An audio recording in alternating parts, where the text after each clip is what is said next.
স্বার্থপর এই দুনিয়া, খোদার কসম কারোর জন্য থামে না, বড় স্বার্থপর। হ্যাঁ, যেদিন বাপের জানাজা পড়ে, যেদিন বাপের লাশ কবরে দাফন করে, সেদিনও বংশধর সন্তান ছেলে মেয়ে ঘন্টাখানিক 2-4 ঘন্টা কাইন্দা কাটটা হইল, রাতের বেলা ঠিকই ভাত খায়।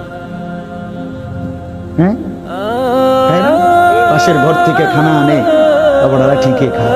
স্বার্থপর দুনিয়াতে থামে না রে ভাই, থামে না দুনিয়া। ওই জন্য আমাদের কারোর জন্য থামবে না। তুমি আমি মরে গেলে শেষ। আবারও বলছি এই কথা, আমি মরে গেলে এরপরে পৃথিবী যত আধুনিকে হোক না কেন, আমার কি কথা বুঝছিনি? আমি মরার পরে যদি সবার ঘর স্বর্ণের বাড়ি হয়ে যায় তো আমার লাভ হইল কি? আমার মৃত্যুর পরে যদি সব মানুষ আধুনিক হইয়া সাঁদের দেশেও জায়গা, আমার ফায়দা কি? আমি তো না, আমি তো মরে গেলাম। যে কবরে চলে গেল সে কি আর ফিরে আসবে? আল্লাহ আমাদেরকে বুঝ দান করেন।